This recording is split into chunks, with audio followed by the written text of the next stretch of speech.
નમસ્કાર વિદ્યાર્થી મિત્રો, સ્વાગત છે આપ સૌનું આ સંવાદ શ્રેણીમાં. અને આજે તમારી સમક્ષ હું હાજર થયો છું વિજ્ઞાન અને ટેકનોલોજીને લઈને એક મહત્વનો મુદ્દો કરંટ અફેરનો લઈને.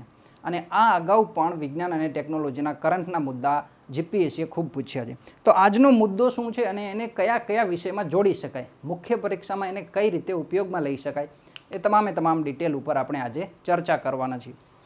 તો આજનો મુદ્દો છે મિત્રો નેશનલ રિસર્ચ ફાઉન્ડેશન. તો એનઆરએફ શું છે, એમાં હાલમાં કઈ કઈ જોગવાઈઓ કરવામાં આવી છે અને કયા મુદ્દાને લઈ અને એ ચર્ચામાં છે એ જોઈએ.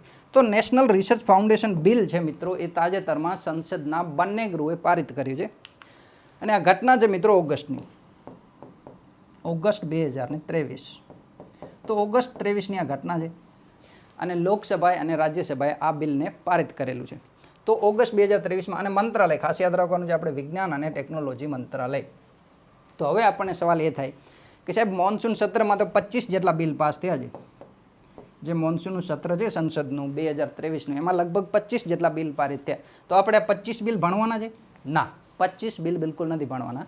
એમાંથી અમુક જે બિલ છે એ મુખ્ય પરીક્ષાની દ્રષ્ટિએ ઉપયોગી છે, તમામ બિલ તમારે ઉપયોગી હોય નહીં. તો હવે આપણે એ જોઈએ મિત્રો કે આની અગાઉ જીપીએસસીએ કયા પ્રશ્નો પૂછ્યા છે. કરંટના મુદ્દાને લઈને હોય કે પછી સીધું બિલમાંથી પૂછેલા હોય અને સાયન્સ એન્ડ ટેકનોલોજીને સંલગ્ન હોય, એવા કયા મુદ્દાઓ જીપીએસસીએ અગાઉ પૂછ્યા છે. તો હું તમને ઉદાહરણ આપીને સમજાવું કે 2021માં જે મેઇન્સ લેવાની 26 નંબરની એક્ઝામ, આમાં એક મુદ્દો હતો. આમ તો આ એક્ઝામમાં આઈટી રૂલ્સ પૂછવામાં આવ્યા હતા.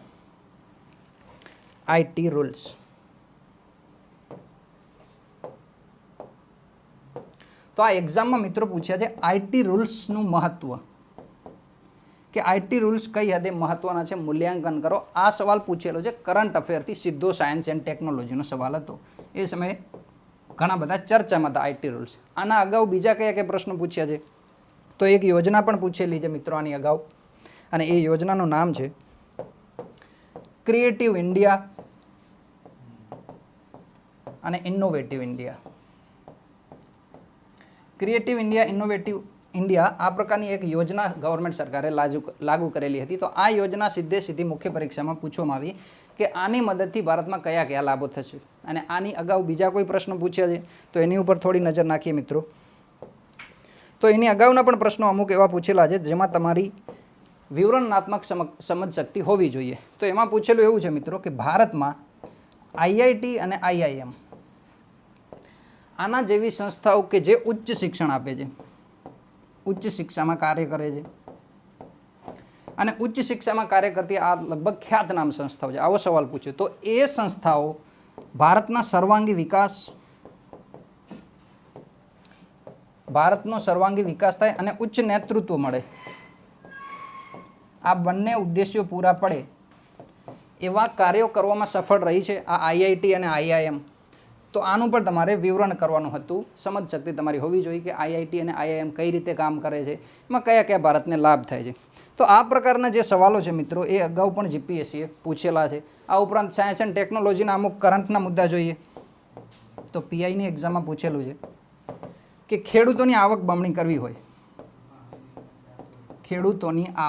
કરવી હોય તો એમાં વિજ્ઞાન અને ટેકનોલોજીની ભૂમિકા શું હશે, સાયન્સ એન્ડ ટેકનોલોજી આમાં કઈ રીતે ઉપયોગી થશે. તો આવા મુદ્દા ઉપર જ્યારે તમે ડિસ્કશન કરતા હોય મિત્રો, ત્યારે તમારી પાસે ડીપ નોલેજ એ મુદ્દાને લઈને હોવું જોઈએ કે ખેડૂતોની આવકમાં સાયન્સ એન્ડ ટેકનોલોજી કઈ રીતે ઉપયોગી થઈ શકે. તો ઓબ્વિયસલી જે ઇનપુટ જોતા હોય તમારે, ઇનપુટમાં જે બિયારણ હોય કે પછી બીજ હોય, અવરોધકતા ધરાવતા બીજ હોય, એના માટે સાયન્સ એન્ડ ટેકનોલોજી ખૂબ ઉપયોગી છે. ઘણી બધી Indian council of agriculture research, આ બધી સંસ્થાઓ શું કરે છે, સંશોધન કરે છે અને સંશોધન કરી અને એવા બીજો તૈયાર કરે છે. તો આ પ્રકારની જ્યારે કોઈ ડિટેલ ચર્ચા કરતા હોય અથવા તો તમે એસેમાં કોઈ મુદ્દો સમજતા હોય કે લખતા હોય, ત્યારે આ તમામ ચર્ચાઓ તમારા માટે ઉપયોગી નીવડશે. અને એટલા માટે લઈ અને જૂના પ્રશ્નોને તમે જોશો તો તમને ખ્યાલ આવશે કે આ નેશનલ રિસર્ચ ફાઉન્ડેશન છે એ મુખ્ય પરીક્ષાની દ્રષ્ટિએ ઇમ્પોર્ટન્ટ છે. અને બીજી શું સમસ્યા છે કે એનઆરએફ આપણે પૂછાય કે ના પૂછાય, પણ અન્ય સમસ્યા એ છે કે નેશનલ રિસર્ચ ફાઉન્ડેશન તમને ખ્યાલ નહીં હોય તો અમુક બીજા કન્સેપ્ટ પણ તમે નહીં જાણી શકો. જેમ કે નેશનલ રિસર્ચ ફાઉન્ડેશનનું R&D, શોધ સંશોધન ઉપર ખાસ ભાર આપેલો છે.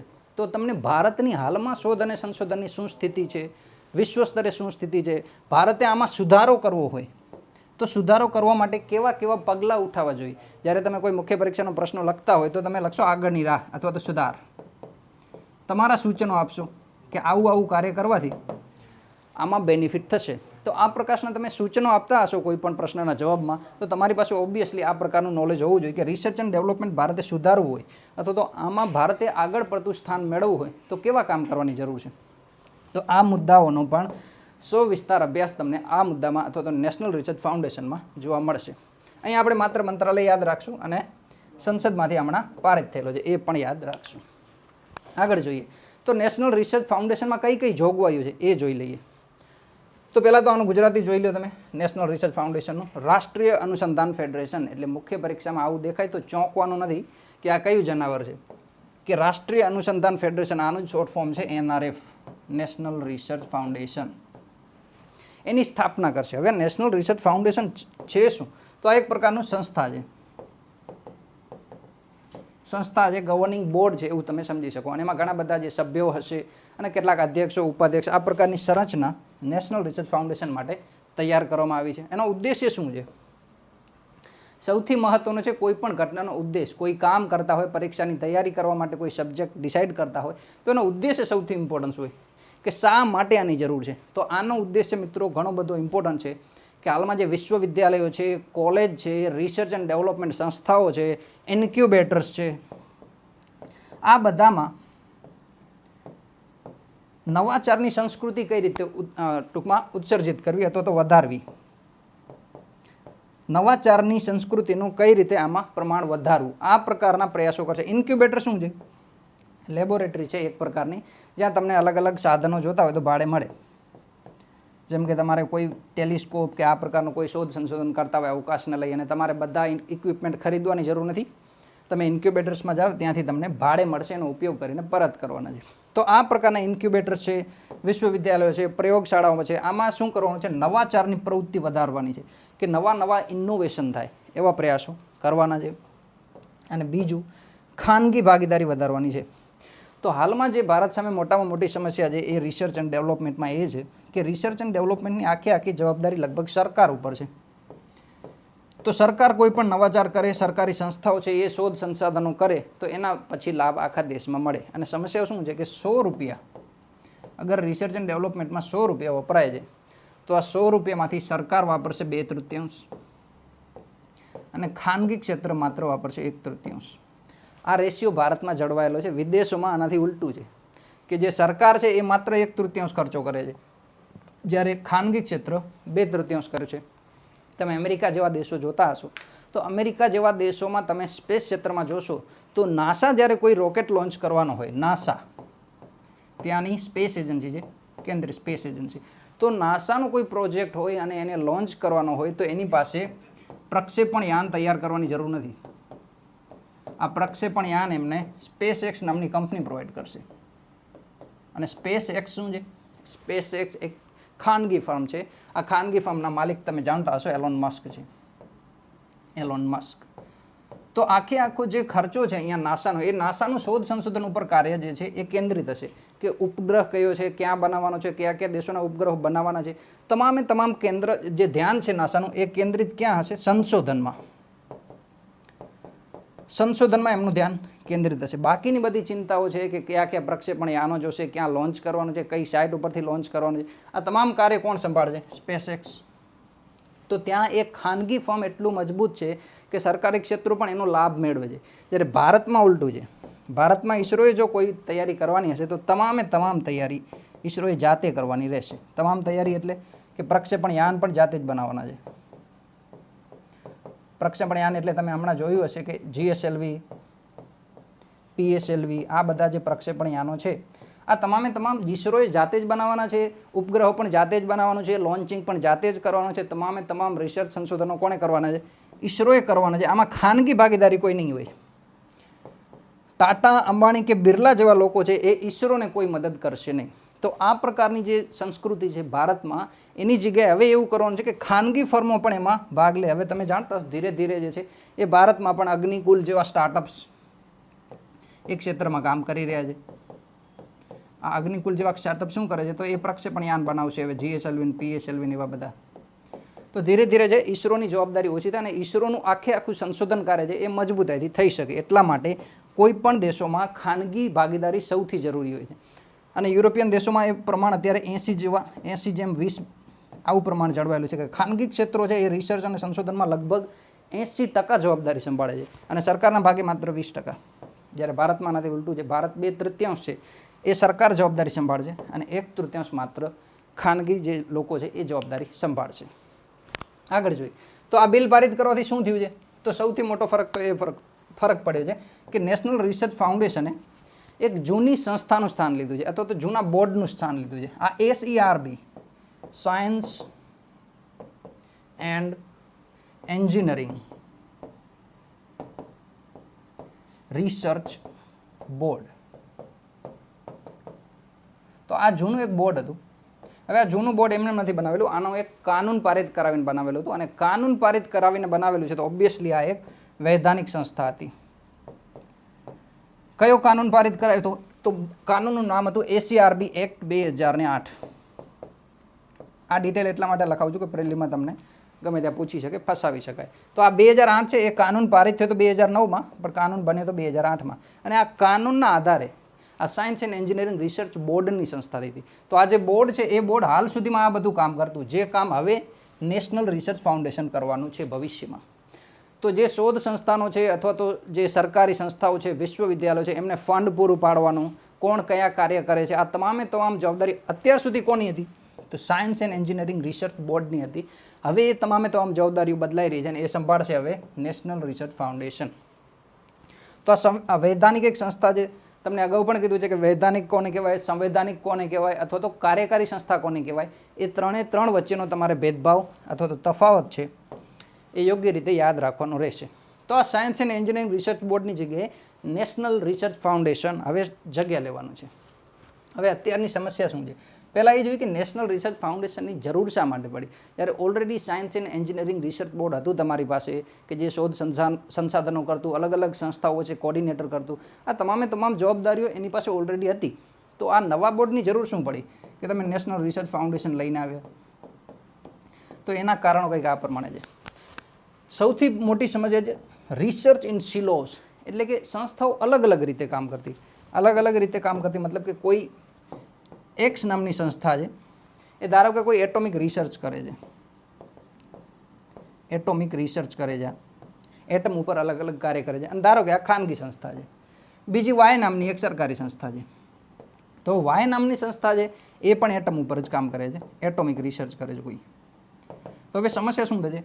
આ એક્સના અમુક રિઝલ્ટો તમને મળ્યા અને વાયના અમુક રિઝલ્ટો મળ્યા. ધારો કે એક્સને અમુક સફળતાઓ મળી, અમુક નિષ્ફળતાઓ મળી, વાયને પણ અમુક સફળતાઓ અને અમુક નિષ્ફળતાઓ મળી. તો આ જે પ્રોજેક્ટ છે એ પ્રોજેક્ટની બેવડી જવાબદારી. આમાં પણ સેમ ખર્ચ થાય, એના રિઝલ્ટ મળશે તમને, અહીંયા પણ એટલો જ ખર્ચ થશે અને રિઝલ્ટ સેમ મળશે.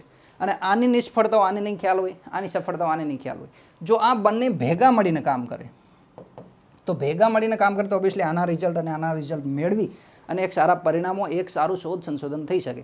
અલગ અલગ સંસ્થાઓ બધી અલગ અલગ કામ કરતી હોય તો એમાં એટલી સફળતા મળવાની શક્યતા નથી જેટલા બંને અથવા તો તમામ સંસ્થાઓ સાથે મળીને કામ કરે તો એમાં રિસર્ચ અને સંશોધન વધુ સારું થઈ શકે. અને એટલા માટે હવે શું છે કે જે એકલી કામ કરતી હતી સંસ્થાઓ છે, યુનિવર્સિટીઓ છે, કૃષિ ક્ષેત્રે સંશોધન કાર્ય કરતી સંસ્થાઓ છે, રિસર્ચ એન્ડ ડેવલપમેન્ટમાં ડિફેન્સ છે, DRDO છે, ઈસરો જેવી સંસ્થાઓ છે, આ બધી સંસ્થાઓ શું કરે છે? અલગ અલગ કાર્ય કરે છે, પોતાના ક્ષેત્રમાં કામ કરે છે. કોઈ એક જ પ્રોજેક્ટ ઉપર કામ કરતી હોય તો એકબીજાની સંસ્થાઓના રિપોર્ટ અથવા તો રિઝલ્ટ શેર કરતા નથી, એમને ખ્યાલ હોતો નથી કઈ સંસ્થાઓ કોની ઉપર શોધ સંશોધન કરે છે.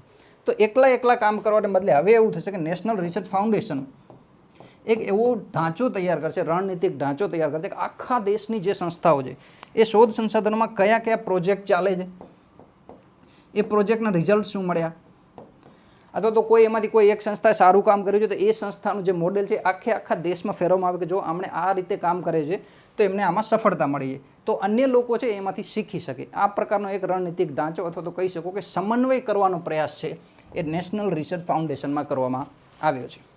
બીજું, લેક ઓફ રિસર્ચ ફંડ. હવે આ સમસ્યા તો લગભગ દરેક ફિલ્ડની છે, ફંડની જરૂરિયાત. ફંડ ઘણી બધી સંસ્થાઓ પાસે પૂરતું હોય નહીં. Indian council of agriculture research હોય કે ઘણી બધી અલગ અલગ સંસ્થાઓ છે, એની પાસે પૂરતું ફંડ નથી હોતું. તો હવે સરકાર એવા પ્રયાસો કરશે કે યા તો ખાનગી ભાગીદારી વધારવામાં આવે, અથવા તો પીપલ પ્રોજેક્ટ, અથવા તો people public private partnership, private public people partnership, આ ટ્રિપલ પી પાર્ટનરશિપ છે. આ પાર્ટનરશિપ કરી અને ફંડ એકઠું કરવામાં આવે. તો પબ્લિક પ્રાઇવેટ પાર્ટનરશિપનો લાભ શું થશે? તો આ પીપીપીમાં સરકાર પણ જોડાયેલી હશે અને ખાનગી ક્ષેત્ર બંને હશે, સરકાર અને ખાનગી ક્ષેત્ર. તો આ બંને જો સાથે મળીને કામ કરશે તો ઓબ્વિયસલી જે ફંડ છે, જે ભંડોળ છે, એની સમસ્યાઓ ઓછી થશે. તો આ પ્રકારના પ્રયાસો છે એ બીજા કરવાના છે. આ મુખ્ય 3 સમસ્યાઓ છે, યાદ રાખજો. કોઈ પણ તમે એસે ડીલ કરતા હોય કે જીએસટીનો પ્રશ્ન ડીલ કરતા હોય તો ત્યારે તમે લખી શકો કે ભારતમાં શોધ સંસાધનો સામે કઈ સમસ્યાઓ છે, જે રિસર્ચ થાય છે એની સામે કઈ કઈ સમસ્યાઓ છે, અથવા તો સંશોધન જે સંસ્થાઓ કરે છે એમની સામે મુખ્ય 3 સંસ્થાઓ અત્યારે સમસ્યાઓ આ છે કે એક તો એ સંસ્થાઓ એકલા કામ કરે છે, સિલોસમાં કામ કરે છે, એમની પાસે ફંડ નથી પૂરતું. અને ત્રીજો બહુ ઇમ્પોર્ટન્ટ મુદ્દો છે મિત્રો, લેક ઓફ ફંડ ડેમોક્રેટાઇઝેશન, કે ફંડનું લોકતાંત્રિકરણ નથી.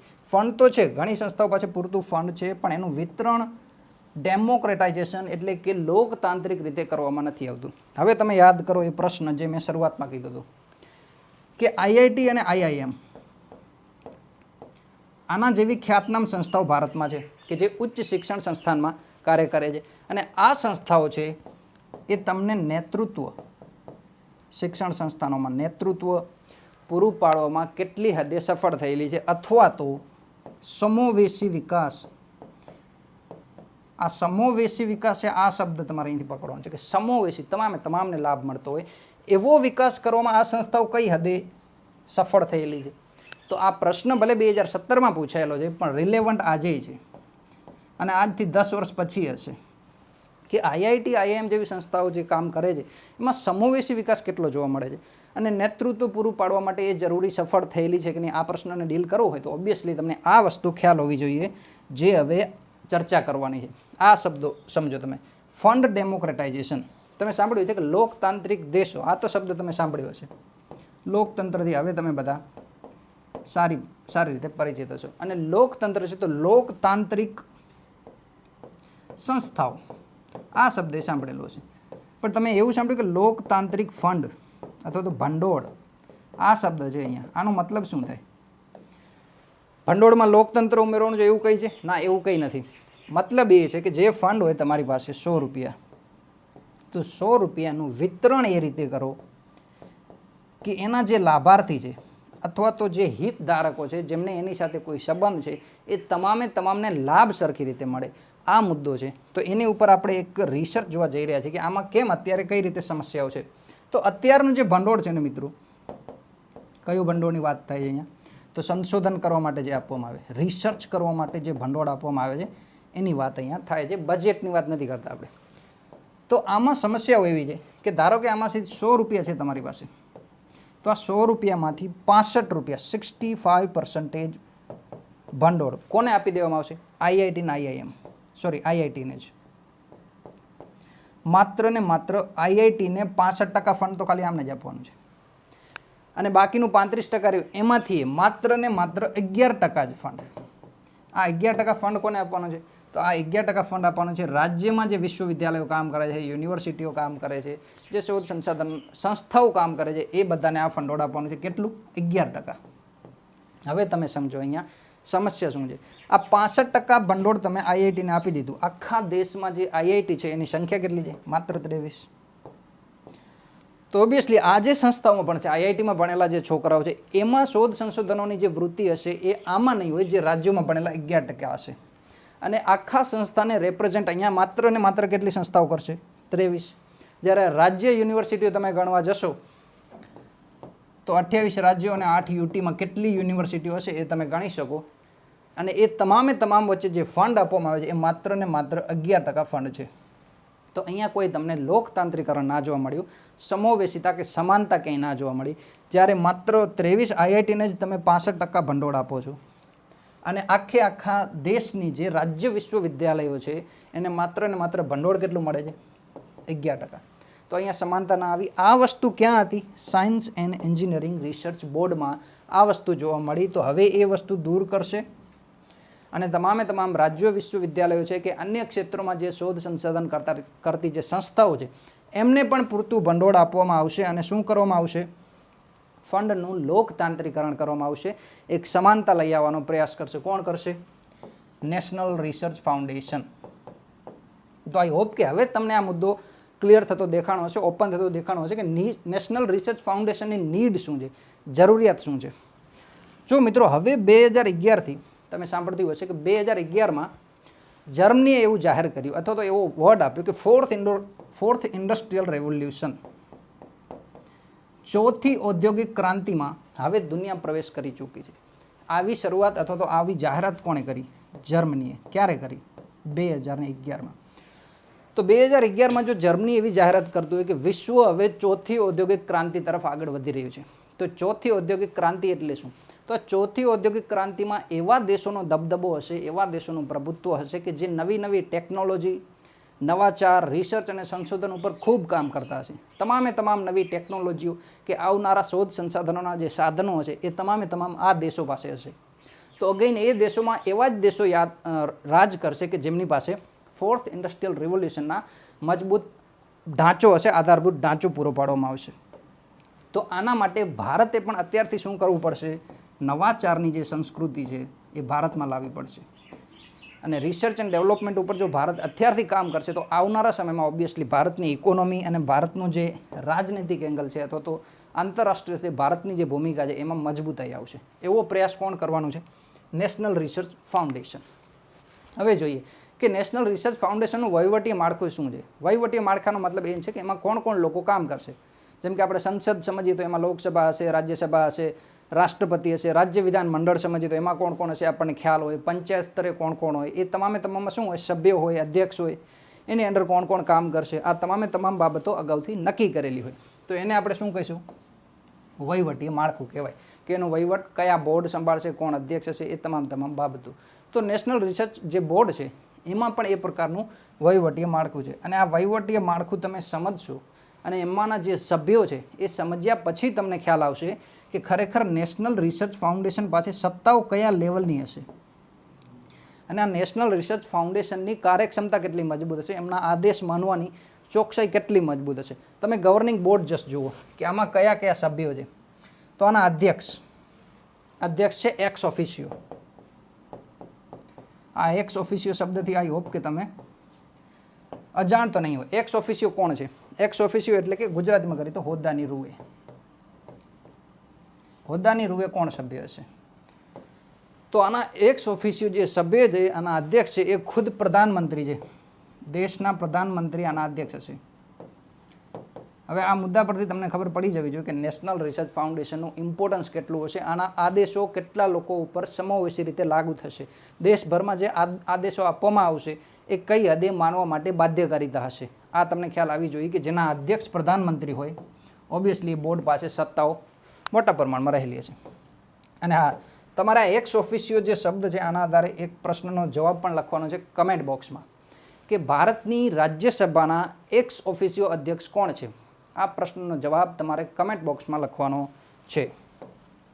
આગળ વધીએ તો અધ્યક્ષ આપણે જોયા એક્સ ઓફિશિયો પ્રધાનમંત્રી આના અધ્યક્ષ હશે. આપણે ગવર્નિંગ બોર્ડની વાત કરીએ છીએ. ઉપાધ્યક્ષો કોણ હશે? ઉપાધ્યક્ષો પણ એક્સ ઓફિશિયો છે મિત્રો, યાદ રાખજો. હોદ્દાની રૂએ જ છે ઉપાધ્યક્ષો. તો એક તો છે સાયન્સ એન્ડ ટેકનોલોજી મિનિસ્ટર છે. આ યાદ રાખજો. સાયન્સ એન્ડ ટેકનોલોજીના જે કેન્દ્રીય મંત્રી હશે એ એના ઉપાધ્યક્ષ હશે હોદ્દાની રૂએ. અને બીજા જે છે એ શિક્ષા મંત્રી.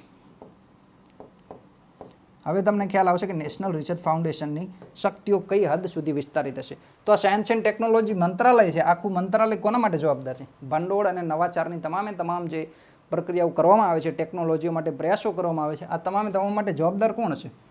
Science and technology.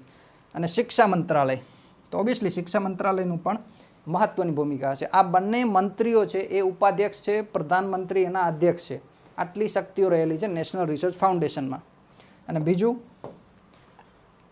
કાર્ય નિરીક્ષણ કરવા માટે ત્રીજી એક પરિષદ છે કે જે નેશનલ રિસર્ચ ફાઉન્ડેશન કામ કરે છે એ કામ યોગ્ય દિશામાં થઈ રહ્યું છે, જે નીતિઓ બનાવે છે એનું અમલીકરણ ચોક્કસ પ્રમાણમાં થાય છે. આ પ્રકારના જવાબો આપવા માટે એક પરિષદ બનાવશે, કાર્યકારી પરિષદ. અને આ કાર્યકારી પરિષદના અધ્યક્ષ કોણ હશે? પ્રિન્સિપલ ઓફ સાયન્ટિફિક એડવાઇઝર, એટલે કે મુખ્ય વૈજ્ઞાનિક સલાહકાર કોના? ભારત સરકારના, to the government of India. તો ભારત સરકારના જે મુખ્ય વૈજ્ઞાનિક સલાહકાર છે એ આ કાર્યકારી પરિષદના અધ્યક્ષ છે. હવે તમને ખ્યાલ આવશે કે નેશનલ રિસર્ચ ફાઉન્ડેશનની સત્તાઓ કેટલી વિસ્તૃત હશે. અને આ ઉપરાંત પ્રશાસનિક વિભાગ કોણ રહેશે કે આની અંતર્ગતની જે યોજનાઓ છે એના માટે જવાબદાર કોણ રહેશે? તો એના માટે જવાબદાર રહેશે department of science and technology. તો જો આ મુદ્દો છે, આખી સ્લાઇડ છે, આમાં મુખ્ય પરીક્ષાની દ્રષ્ટિએ તો ઘણું બધું છે, પણ પ્રિલિમની દ્રષ્ટિએ પણ ઘણું બધું છે.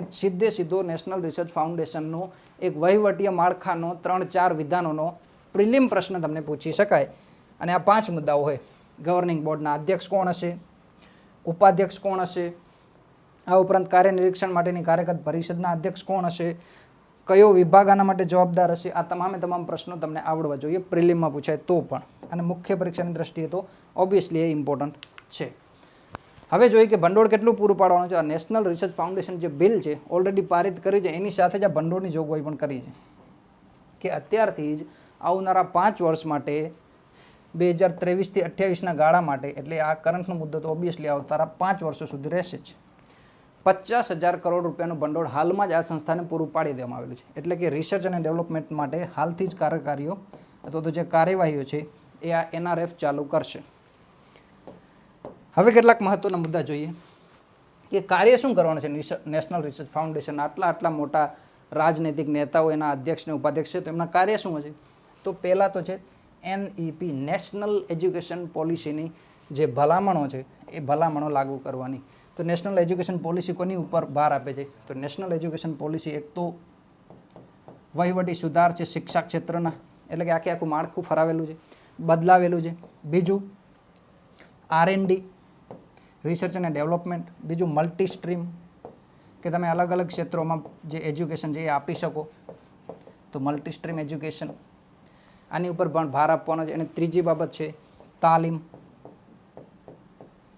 એટલે કે નવી એજ્યુકેશનલ પોલિસી અંતર્ગત ભણેલા બાળકો પાસે માત્ર થિયોરિટિકલ જ્ઞાન નહીં હોય, માત્ર કન્સેપ્ચ્યુઅલ જ્ઞાન નહીં હોય, એની પાસે જે છે એ તાલીમ પણ હશે. કાર્ય કઈ રીતે કરાય એ તમામ જે વસ્તુઓ છે એમની પાસે હાજર હશે. તો આ તમામ ભલામણો લાગુ કરવા માટે અને એમાં એક નવાચારની કાર્ય સંસ્કૃતિ ઉમેરવા માટે કોણ કાર્ય કરશે?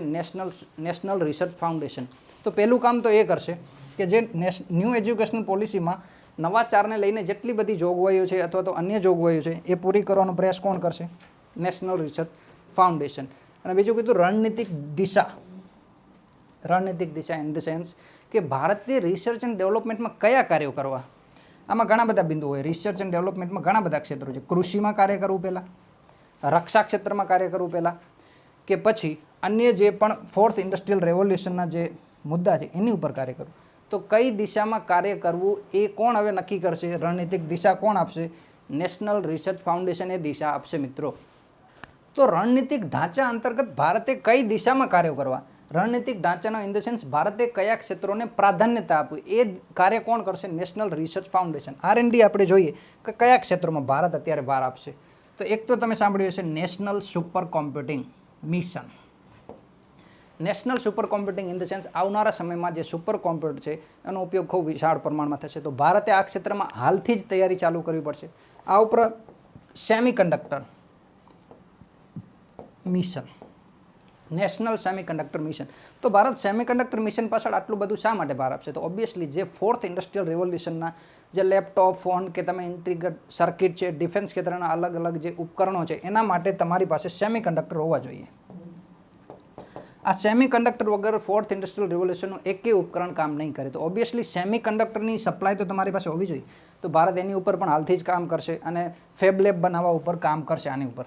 બીજું તમને જો ખ્યાલ હોય તો આપણે અગાઉ ભણાવેલું છે MSP, મિનિમમ સપોર્ટ પ્રાઇસની વાત નથી, આ મિનરલ સિક્યોરિટી પાર્ટનરશિપની વાત છે. જ્યારે ભારતીય પ્રધાનમંત્રી અમેરિકાના પ્રવાસ પર હતા, રાજ્ય વિઝિટ ઉપર હતા, ત્યારે આ મિનરલ સિક્યોરિટી પાર્ટનરશિપ જેમાં અમેરિકાનું નેતૃત્વ છે એ અમેરિકાના નેતૃત્વની એક ભાગીદારી છે. રણનીતિ ઘણા બધા દેશો એક સાથે આવશે અને એવા પ્રયાસો કરશે કે સેમી કન્ડક્ટરમાં આ તમામ દેશો એ આત્મનિર્ભર હોય, પોતાના દેશમાં હોય એ તમામ દેશો એનો ઉપયોગ કરે, અથવા તો સાથે મળીને એવા પ્રયાસો કરે કે સેમી કન્ડક્ટરમાં તમામની માંગો પૂરી કરી શકાય. આ યુએસએના નેતૃત્વમાં જે મિનરલ સિક્યોરિટી પાર્ટનરશિપ નામનું એક સંગઠન છે, એમાં ભારત હવે ભાગીદાર બન્યો છે. તો કયા ક્ષેત્રોમાં ભારતે હવે કામ કરવું, આગળ કયા રિસર્ચ એન્ડ ડેવલપમેન્ટને પ્રાધાન્યતા આપી, આ કામ કોણ કરશે, આખો રણનીતિક ઢાંચા અંતર્ગતનું કામ કોણ કરશે? તો આ પ્રધાનમંત્રીના જે અધ્યક્ષમાં નેશનલ રિસર્ચ ફાઉન્ડેશન નામની જે સંસ્થા છે એ કામ કરશે. તો આપણે સુપર કોમ્પ્યુટરમાં પહેલાં પ્રાધાન્યતા આપવી, સુપર કોમ્પ્યુટર અથવા તો સેમિકન્ડક્ટર મિશનમાં, અથવા તો ડિફેન્સ ક્ષેત્રે નવા સંશોધનો ચાલતા જ હોય છે, તમે જાણો છો. તો એમાં આપણે સૌથી વધારે પ્રાધાન્યતા આપી કે પૈસા ખર્ચવા, સ્પેસમાં કામ કરવું, એટમમાં કામ કરવું, હેલ્થમાં કામ કરવું, કયા ક્ષેત્રમાં પહેલાં કામ કરવું અને એની કેટલી પ્રાધાન્યતા રાખવી. આવો જે રણનીતિક ઢાંચો છે કે આવનારા 5 વર્ષમાં ભારતના શું લક્ષ્યાંકો છે, ભારત કયા દેશો સાથે રણનીતિક ભાગીદારી કરશે, આવો જે નીતિગત ઢાંચો છે એટલે કે નીતિઓ તૈયાર કરવાની, આ તમામ કાર્યવાહી સંભાળશે નેશનલ રિસર્ચ ફાઉન્ડેશન. તો હવે તમને અંદાજો હશે કે આ નેશનલ રિસર્ચ ફાઉન્ડેશન છે એ કેટલું ઇમ્પોર્ટન્ટ અને કેટલું શક્તિશાળી હશે રિસર્ચ એન્ડ ડેવલપમેન્ટના. મુખ્ય કાર્ય જોઈએ તો સાયન્સમાં, સાયન્સ એન્ડ ટેકમાં કામ કરશે, એન્જિનિયરિંગમાં તો કામ કરશે, પણ સાથે કલામાં પણ કામ કરશે. એટલે કે અલગ કલાઓ છે, હેન્ડક્રાફ્ટ છે અને આ પ્રકારની જે કલાઓ છે, પેઇન્ટિંગ છે, આમાં પણ રિસર્ચ એન્ડ ડેવલપમેન્ટ ખૂબ મોટા પ્રમાણમાં થાય છે. એમાં કામ કરશે. અને માનવિકી જેમ કે હેલ્થ છે, હ્યુમેનિટેરિયન ઇફેક્ટ, જે હ્યુમેનિટેરિયન જે કાર્યો કરવાના હોય, આ બધા તમામ ક્ષેત્રો છે એમાં પણ કામ કરશે. એટલે એવું નથી કે માત્ર વિજ્ઞાન અને એન્જિનિયરિંગને જ આગળ વધારવામાં આવે, પણ બીજા જે ક્ષેત્રો છે એની અવગણના નહીં કરવામાં આવે, તમામને સાથે લઈને ચાલવામાં આવશે. ઇન ધ સેન્સ સમોવેશી વિકાસના કાર્યો કરશે નેશનલ રિસર્ચ ફાઉન્ડેશન. બીજો છે મિત્રો સહયોગ.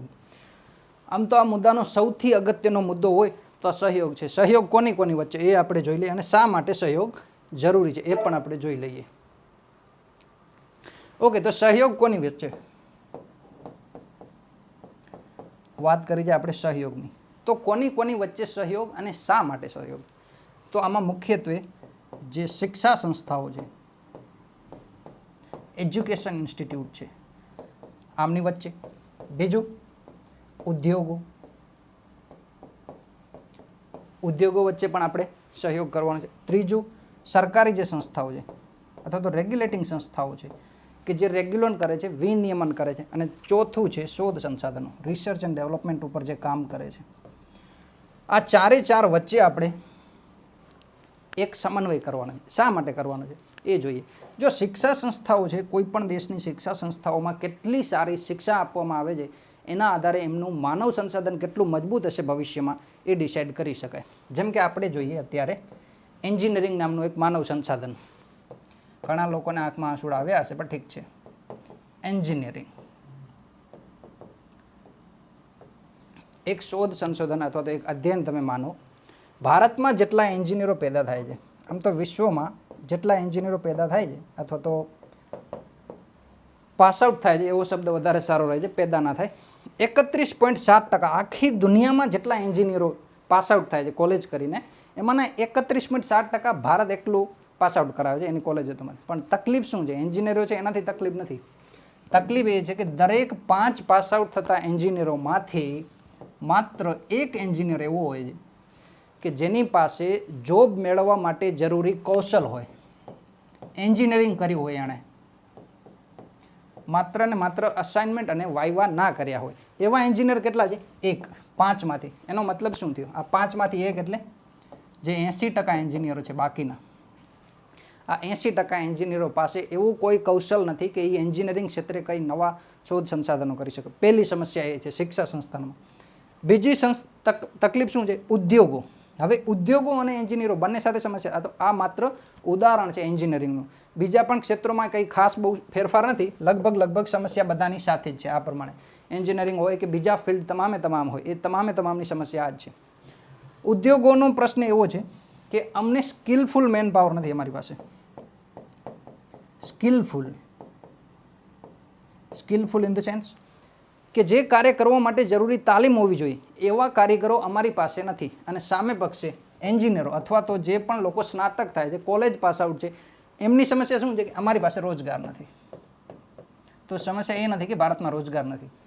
સમસ્યા એ છે કે જે રોજગાર ઉપલબ્ધ છે એને મેળવવા માટેની તાલીમ નથી, કૌશલ નથી વ્યક્તિ પાસે.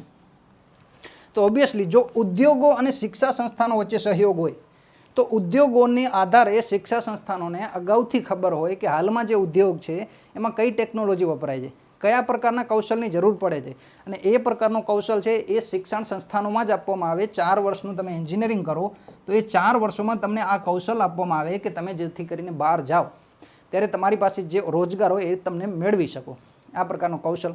બીજું, સરકારી સંસ્થાઓ છે એ પ્રકારનું સિલેબસ તૈયાર કરે. હાલમાં આ એક માત્ર ઉદાહરણ છે, આના તમે અલગ અલગ જોગવાઈ સાથે જોડી શકો છો. તો સરકારી સંસ્થાઓ છે અથવા તો જે અલગ અલગ વિનિયમન સંસ્થાઓ છે એ પ્રકારનું સિલેબસ તૈયાર કરે કે જે હાલમાં જરૂરી હોય અથવા તો હાલની દ્રષ્ટિએ તમે એમ માની શકો કે હાલની દ્રષ્ટિએ પ્રાસંગિક હોય, અત્યારે એનો કોઈ ઉપયોગ થતો હોય એ પ્રકારનો પ્રાસંગિક સિલેબસ હોય. અને ચોથો છે શોધ સંસાધનો.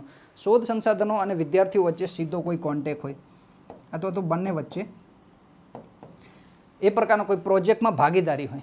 તો વિદ્યાર્થીઓ, શિક્ષણ સંસ્થાનો, ઉદ્યોગો, સરકારી સંસ્થાનો અને રિસર્ચ એન્ડ ડેવલપમેન્ટ, આ તમામે તમામ જે સંસ્થાઓ છે એની વચ્ચે જ્યાં સુધી સહયોગ નહીં હોય ત્યાં સુધી એ વસ્તુ નવાચારની સંસ્કૃતિ તમારે લાગુ કરવી સંભવ નથી.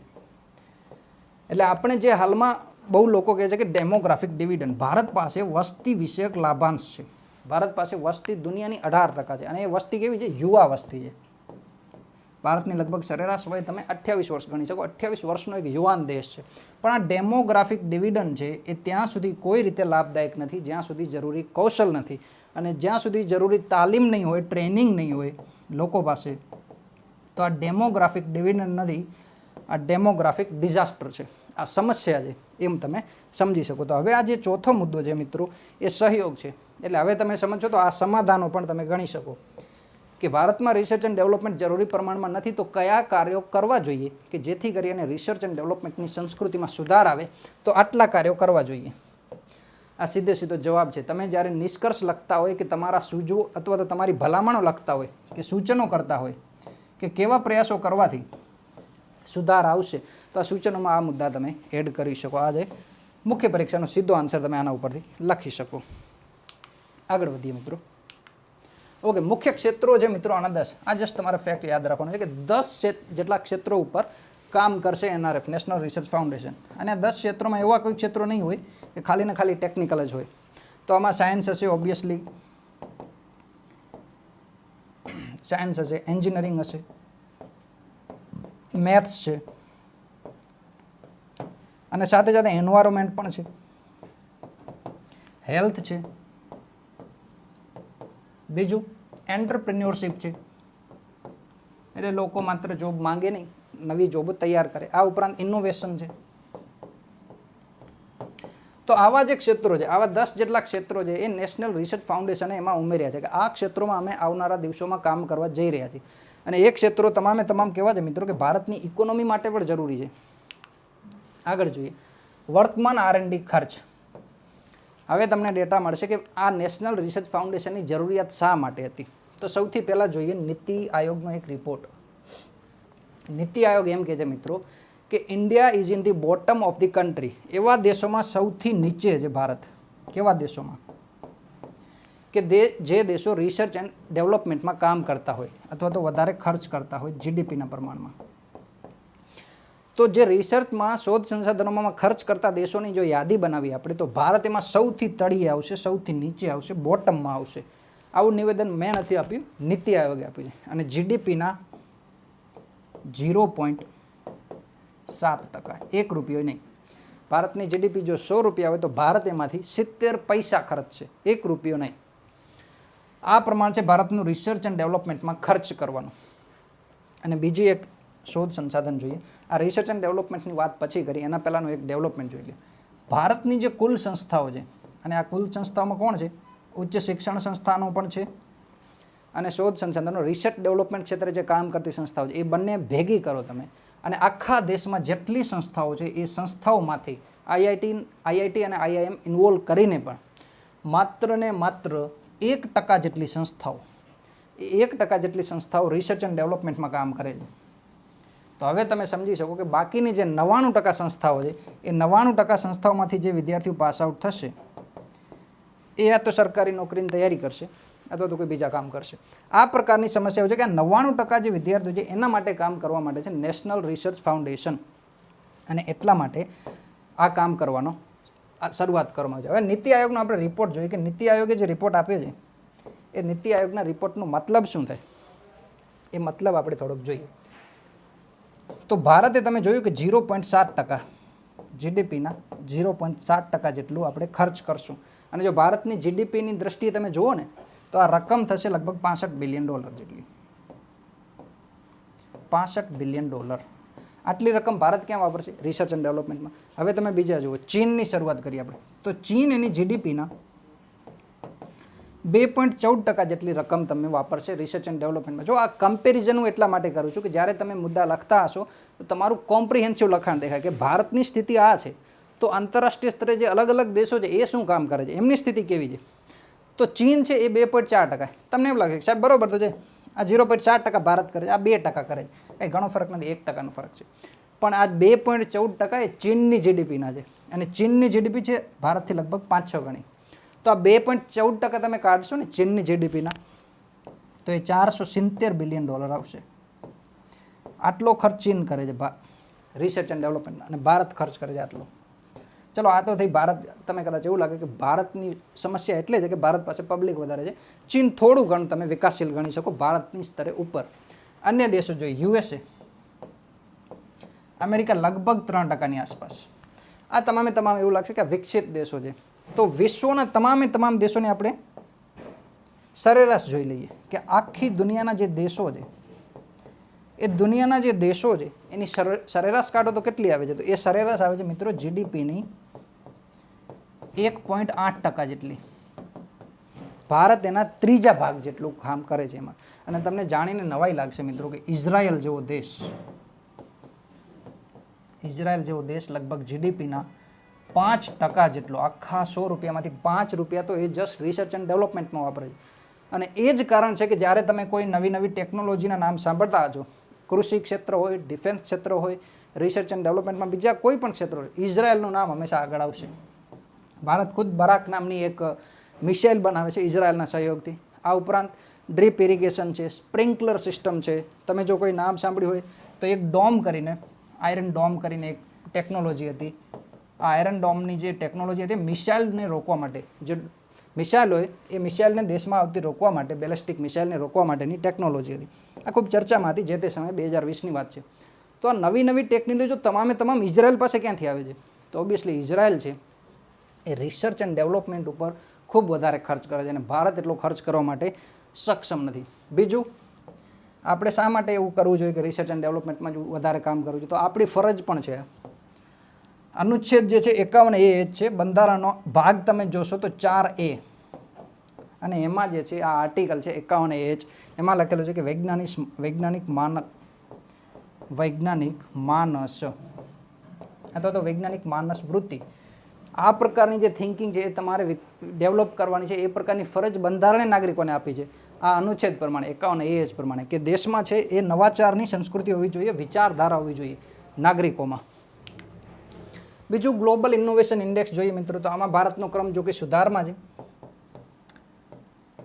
ભારતના જો સારા પ્રદર્શનની તમે કોઈ પણ વાત કરતા હોય તો આ એક્ઝામ્પલ એમાં જરૂરથી લખજો. 2021 અને 2015 વચ્ચે. તો આ 2015માં ભારતનો ક્રમ હતો મે બી 81મો ક્રમ હતો, અને અહીંયા ભારતનો 40 આઈ થિંક 3rd છે, 43rd કે 42nd, I am not sure, but આટલો એમાં સુધાર આવ્યો છે 2015થી 2021 વચ્ચે. તો આનું ઉદાહરણ તમે ઓબ્વિયસલી લખી શકો છો એમાં કે ભારત જે છે એ સુધારની દ્રષ્ટિએ કેટલા સારા પથ ઉપર છે હાલમાં. આ ઉપરાંત how to be innovative driven economy, આજનો પ્રશ્ન પણ આ જ છે કે ભારત જે છે એ ઇનોવેટિવ ડ્રીવન એટલે કે નવાચાર આધારિત હતો, તો નવાચારને લઈને હાલતી હોય એવી ઇકોનોમી કઈ રીતે બની શકે? તો એમાં પહેલું તો રિસર્ચ એન્ડ ડેવલપમેન્ટ ઉપર વધારે ખર્ચ. બીજું, ચાઇનીઝ મોડલ. ચાઇના શું કરે છે અથવા તો યુએસએ શું કરે છે કે વિશ્વમાં જે સારા દિમાગ છે અથવા તો માઇન્ડ છે, માઇન્ડ એટલે ખાલી માઇન્ડ નહીં, વ્યક્તિઓની વાત થાય છે, નિષ્ણાંતો હોય, જે તે ક્ષેત્રના ટેકનોલોજીના નિષ્ણાંતો હોય કે પછી કોઈ પણ ક્ષેત્રના નિષ્ણાંત હોય ફોર્થ ઇન્ડસ્ટ્રીયલ રિવોલ્યુશનમાં, એ લોકોને રોજગાર આપે છે, સારા સારા પેકેજ આપીને બોલાવી લે છે. તો એવા કામ કોણ કરે છે? ચાઇના અને અમેરિકા. તો ભારત પણ એ દ્રષ્ટિ વિચારી શકે કે જે દેશમાં સારા સારા માઇન્ડ છે અથવા તો જેમની પાસે સારી નોલેજ છે, જે ટેકનોક્રેટ છે મોટાભાગના, ખાસ કરીને એમની વાત થાય છે, ટેકનોલોજી ક્ષેત્રે સારું કામ કરતા હોય, જેમ કે અમેરિકામાં સત્યા નાડેલા છે, આ પ્રકારના જે લોકો હોય દેશમાં જે કામ કરતા હોય એ તમામને સારા પેકેજ આપે અને એમને રાષ્ટ્રીય સન્માન આપે. આ પ્રકારની એક સંસ્કૃતિનો વિકાસ કરે. ભારત પણ જેમ અમેરિકા અને ચીન કરે છે એ પ્રકારના આ 1000 ટેલેન્ટ પ્રોગ્રામ જે છે અમેરિકાએ ચીને 2008માં ચલાવ્યો હતો. એનો ઉદ્દેશ્ય એ જ હતો કે અમેરિકા જેવા દેશો અથવા તો યુરોપિયન યુનિયનમાં જે દેશો કામ કરે છે, યુરોપિયન યુનિયનમાં જે વૈજ્ઞાનિકો કામ કરે છે, એમને સારા સારા પેકેજ બોલાવી અને ચીનમાં કઈ રીતે બોલાવવા. તો એ પ્રકારનો પ્રયાસ 2008માં 1000 ટેલેન્ટ પ્લાન અંતર્ગત કર્યો. અને બીજી બાબત છે, જો આ તમામ જે પોઈન્ટ છે એ આન્સરના પોઈન્ટ છે. એક તો 1000 ટેલેન્ટ પ્લાન આવ્યો ઉપર ભારત પણ એવો પ્રયાસ કરી શકે. અને રિવર્સ એન્જિનિયરિંગ. હવે રિવર્સ એન્જિનિયરિંગ એટલે શું? એન્જિનિયરિંગ તો આપણને સૌને ખ્યાલ છે. તો રિવર્સ એન્જિનિયરિંગનો મતલબ એ છે કે ધારો કે આ કોઈ પ્રોડક્ટ છે XYZ, આ પ્રોડક્ટને તોડવામાં આવે અને આની અંદરથી તમામ વસ્તુઓ જોવામાં આવે કે કઈ રીતે ફિક્સ કરેલી છે, કઈ પ્રોસેસ લાગુ કરવામાં આવેલી છે. અને આ જ વસ્તુનો ઉપયોગ કરી, આ કન્સેપ્ટનો ઉપયોગ કરી અને ચાઇના જે છે એ આજે સૌથી આગળ પડતો દેશ છે. રિવર્સ એન્જિનિયરિંગમાં ચાઇનાએ ખૂબ સારું કામ કરે છે. એપલના જો દુનિયામાં આજે સવારે ફોન આવે તો કાલ સાંજે ચીનમાં બનતો તમને દેખાય. એ કન્સેપ્ટ છે રિવર્સ એન્જિનિયરિંગ. તો એ ભારત પણ ઓબ્વિયસલી અપનાવી શકે. જો આ પ્રકારના કામ કરશું આપણે તો ભારત જે છે એ સ્વાસ્થ્ય ક્ષેત્રમાં good health and wellbeing, SDG number 3માં સારું કામ કરશે. 9માં ઇનોવેશન, ઇન્ડસ્ટ્રી એન્ડ ઇન્ફ્રાસ્ટ્રક્ચર. તો SDG 9માં પણ જે ભારત જે છે એ એના લક્ષ્યાંકો પારિત કરશે. આ તમામ લક્ષ્યાંકનો આપણને સમય પણ ખ્યાલ જ છે 2030માં. આ 3 જ એટલા માટે લખેલા છે કે સીધી રીતે કનેક્ટ થાય છે, બાકી બીજા પણ ઇનડાયરેક્ટલી રીતે કનેક્ટ તો થાય છે. અને 13માં ઓબ્વિયસલી ક્લાઇમેટ ચેન્જમાં જે સમસ્યાઓ આવે છે એમાં નવી ટેકનોલોજીઓ, જેમ કે એનર્જી ટ્રાન્ઝિશન કરવા માટે, વિન્ડ એનર્જી માટે, સોલાર એનર્જી માટે, એના માટે જે નવી ટેકનોલોજીની આપણને જરૂર છે એ ટેકનોલોજી આપણને ક્યાંથી મળશે? નેશનલ રિસર્ચ ફાઉન્ડેશનના પ્રયાસોથી મળશે. તો મિત્રો, આ હતો નેશનલ રિસર્ચ ફાઉન્ડેશનનો આખો પ્રશ્નનો જવાબ, અથવા તો તમે કઈ રીતે મુખ્ય પરીક્ષાના પ્રશ્નો લખી શકાય એની સમજૂતી. આશા છે કે તમને પસંદ આવ્યો હશે અને આ પ્રકારના નવા મુદ્દાઓ સાથે આપણે ભવિષ્યમાં મળશું. ધન્યવાદ.